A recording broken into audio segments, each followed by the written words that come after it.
สวัสดีทุกคนเดี๋ยววิดีโอฟาดนี้เราสิมาแนะนำสำหรับผู้เริ่มต้นเนาะในการเขียน JavaScript ในวิดีโอนี้เดี๋ยวเราสิมาส่งข้อมูลไปเนาะส่งข้อมูลไปยัง API เดี๋ยวในนี้เราสิใส่เป็น dummy JSON เนาะที่ก็จะเดี๋ยวเราสิเฮ็ดตัวauthentication หรือว่าตัว login ฮะเรามี API อยู่รางวัลและเราสิส่งข้อมูลไปอันนี้ส่วนใหญ่เวลาเราผู้เริ่มต้นเนาะเขียนกันส่วนใหญ่เวลาสิรีบาร์กมันก็สิเดี๋ยวจะได้เราก็ยังบ่ทันดึงเคยบางทีเราอาจจะลืมจุดใดจุดหนึ่งไปมันอาจจะข้อมูลเราบ่ไปจังซี่เราก็บ่ฮู้ว่าเราสิดีบาร์กจังไดเนาะเดี๋ยวมื้อนี้สิมาอธิบายเนาะขั้นตอนการ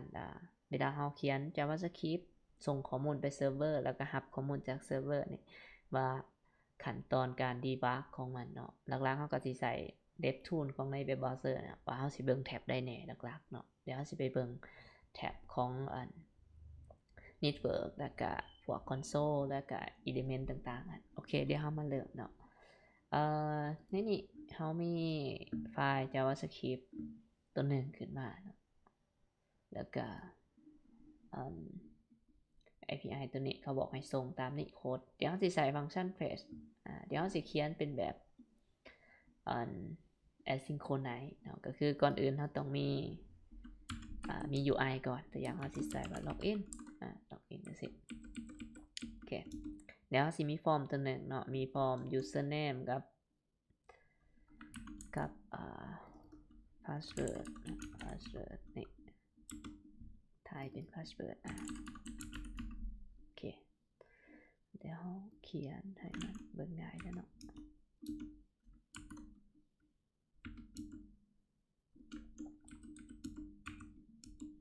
โอเคเดี๋ยวเรามี UI ประมาณนี้ก่อน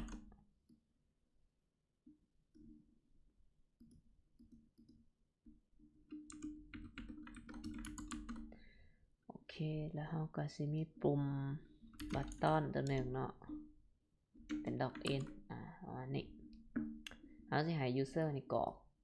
ป้อนเข้าไปเนาะป้อนเข้าไป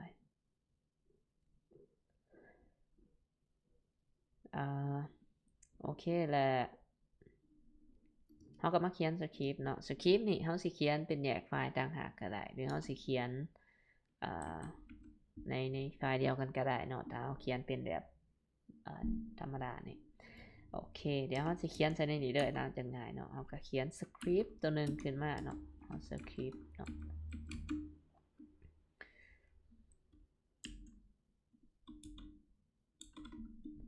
มันจะมีเทคท้าย JavaScript ให้เราเนาะแล้วเปลี่ยนเขียนสคริปต์สิเนาะนี่มี src แล้วก็ธรรมดาเนี่ยมันจะมีแบบโมดูลมีแบบ source นี่เขียนธรรมดาก่อนก็ได้โอเคเดี๋ยวเขาสิหับค่าก่อนเดินเขาต้องหับค่าจากนี่ก็ได้กันเขาบ่ใส่ฟอร์มเนาะส่วนใหญ่เขาเขียนแล้วเนี่ยก็สิเป็นหับค่ามาจาก input เนาะเขาก็หับค่ามาจาก input ก็ประกาศฟังก์ชันขึ้นมาตัวหนึ่งก่อนล็อกอินสิล็อกอินมา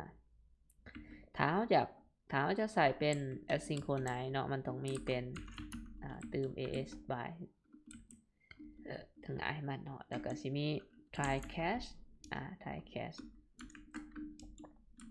เดี๋ยวเอาตัวที่เขาเขียนไว้เนาะถ้าว่ามันมี error เนาะเขาก็สิให้มัน console log error ออกมาสิตัวอย่างเนาะโอเคเขาก็หับค่ามาเลยเนาะหับค่ามา2ค่านี่เขาก็ประกาศcon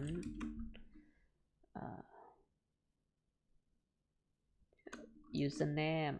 แล้วก็มีอย่างอีก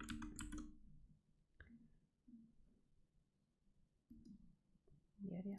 ขยายออกมันเห็นบัดแถวก่อนเนาะpassword เนาะ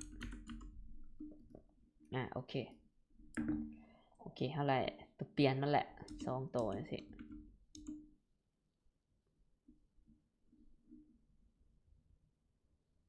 เอาสิสร้างฟังก์ชันตัวหนึ่งขึ้นมาก่อนจ้ะ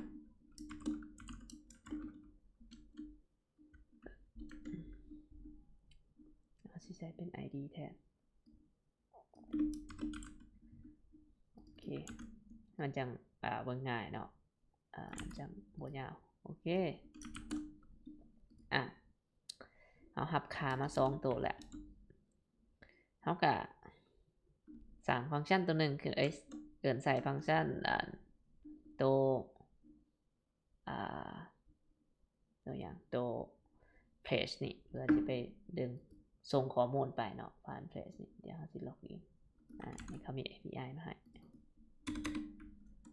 เขาจะประกาศเป็นคอน URL อันนี้ก็ได้เนาะ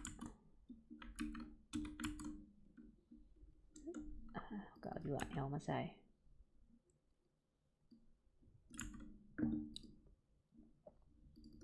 API ซะเนาะ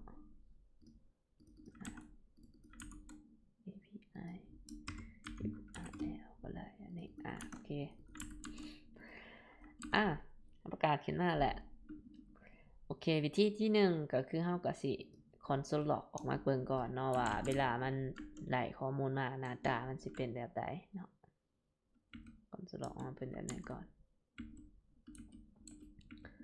โอเคบัดทีนี้เฮาเขียนฟังก์ชันนี้แล้วเฮาสิไปเอิ้นใส่อยู่ใส่บัดทีนี้ก็คือตอนเขาจะพิมพ์ข้อมูลเข้ามานี่เนาะเฮาก็ใส่อีเวนต์ใช่บ้างนี่ตอนเขาคลิกว่ะเฮาก็ใส่on click on click เฮาก็ให้เขาเอิ้นให้ปุ่มตัวนี้เอิ้นใส่ฟังก์ชันตัวนี้โอเคเราเขียนแล้วแหละก็เราลองเบิ่งเนาะสำคัญเนาะ header เขาจะหับเป็นแอปพลิเคชันcontent type มันเป็น JSON เนาะเราอย่าลืมใส่ไปโอเคแล้วเราก็ส่ง body ไป body หมายถึง payload ที่เราจะส่งไปฮะโอเคเราก็ลองเบิ่งเขาบอกให้มามี user นี่เนาะแล้วก็ plus เนาะโอเคเดี๋ยวเราลองเบิ่ง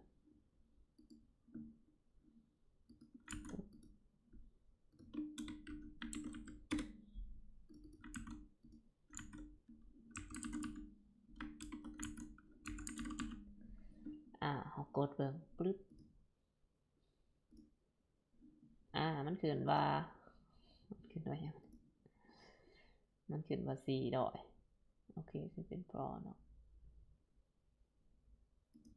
มันส่งไปนี่บอดี้เป็นสตรีม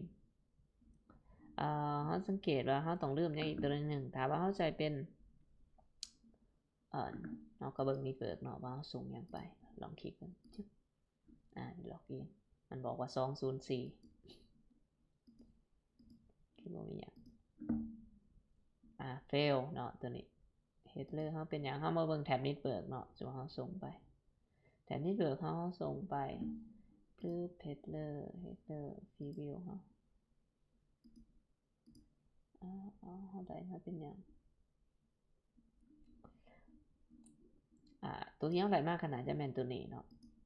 ตัวแหละpreview ลงมานี่เป็นพิเศษมันบ่ถูกต้องไงสิ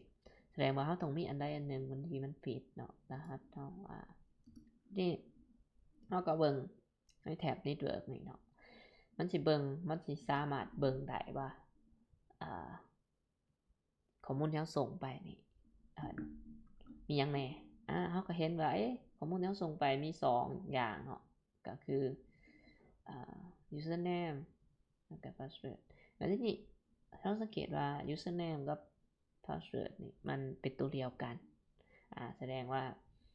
มันต้องมีอันใดอันหนึ่งที่มันผิดหน่อยในโค้ดเราก็กลับมาเบิ่งคืนว่าเราก็มาไล่เบิ่งคืน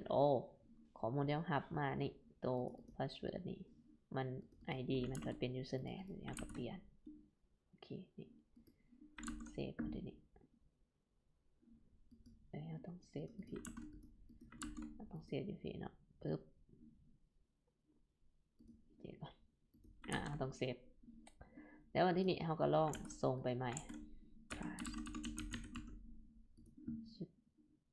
คอนโซลล็อก network เลยเฮาก็มาเบิ่งแท็บ network แท็บ network แท็บ network ก็ยังว่าผิดอยู่เอาใหม่เดี๋ยวเฮาใส่ response นะใส่ req ซะตัวนี้เนาะแล้วก็ construct req json มึงดู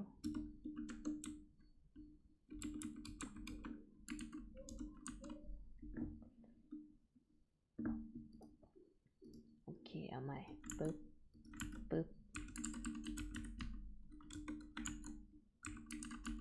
plusชุบ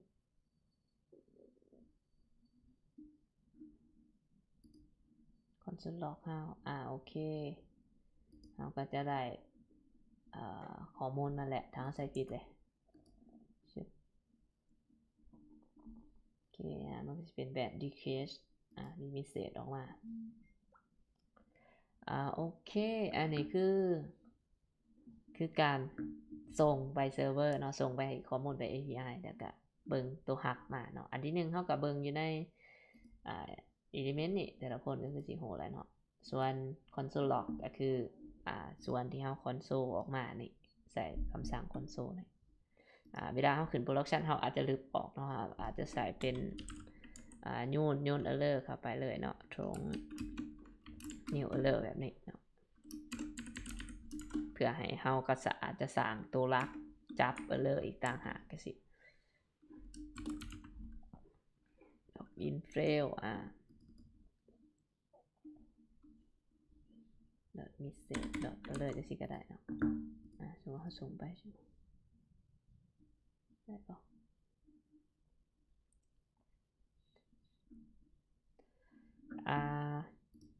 โอเคบัดที่นี่สมมุติว่าเฮากวดสอบแล้วเฮาอยากเช็คค่าหยังต่างๆเนาะแต่ละคนก็มาเขียนเงื่อนไขใส่ในนี้ก็ได้แบบว่าถ้าบ่มี username ถ้าบ่มีรหัสถ้าบ่ได้ป้อนจังซี่เฮาก็สามารถเช็คเงื่อนไขในนี้ก็ได้หรือเฮาสิใส่ผ่านฟอร์มเนาะฟอร์ม HTML ที่เฮาเอาฟอร์มมาครอบไว้จังซี่แล้วก็ใส่method require อีหยังattribute require หรือว่า min length ท้ายthen เช็คว่าเขาป้อนอีหยังครบบ่เฮาก็สามารถกวดอันนี้ได้โอเคอันวิดีโอนี้ก็สิมีส่ำนี้เนาะก็ในการ debug เวลาเฮารับส่งข้อมูลว่าข้อมูลมันมาแท้หรือบ่มาเนาะมันถูกต้องบ่เฮาส่งไปมันครบบ่หยังองค์ประกอบของมันอันที่1เฮาก็เบิ่งอยู่ console เนาะทั่วไปนี่ตัวที่เฮา console ออกมาอันที่2ก็คือว่าข้อมูลมันออกหรือมันเข้าจังได๋เฮาก็จะมาเบิ่งอยู่ในแท็บ network พี่เนาะเฮาส่งไปเฮาก็จะเห็นว่า network ของเฮามันแล่นออกไปนี่มันเอาอิหยังออกไปเฮาก็เบิ่งได้ประมาณนี้นี่เฮาก็เบิ่ง payload มันคือมัน error นี่ปึ๊บเวลาเฮาส่งไปเฮาก็มาเบิ่งได้ว่าใน network ของเฮาที่มันออกไปแท้ๆนี่มีตัวใดแน่เฮาก็สิเบิ่งอยู่ในนี้โอเคสำหรับวิดีโอนี้สิมีส่ำนี้ลืมอธิบายส่วนของ async เนาะโอเคส่วน async ก็คือเฮามีฟังก์ชันตัวนี้เวลาเฮาใส่เป็น asynchronize ก็คือเฮาอย่าลืมใส่ type class มาครอบไว้เนาะก็จะป้องกันโค้ดเฮาเวลามัน error มีหยังมันก็ยังเฮ็ดเวียกได้จังซี่แล้วก็สิเอาไว้ลักจับ error เนาะส่วนของ class นี่ถ้าเฮามีตัวนี้แล้วเฮาก็มันต้องคู่กับตัวเป็น await นี่ก็คือต้องถ่ายให้มันเฮ็ดเวียกแล้วก่อนบ่ถัดมานี่ก็ต้องเฮาก็ใส่ได้หลายๆคำสั่งเนาะเรียนออกมานี่ถ้าว่าอยากประมวลผลเฮ็ดเวียกทีละขั้นไปจังซี่โอเคสำหรับพาร์ทนี้ก็สิมีส่ำนี้เนาะแต่ละคนไปแล้วบ๊ายบาย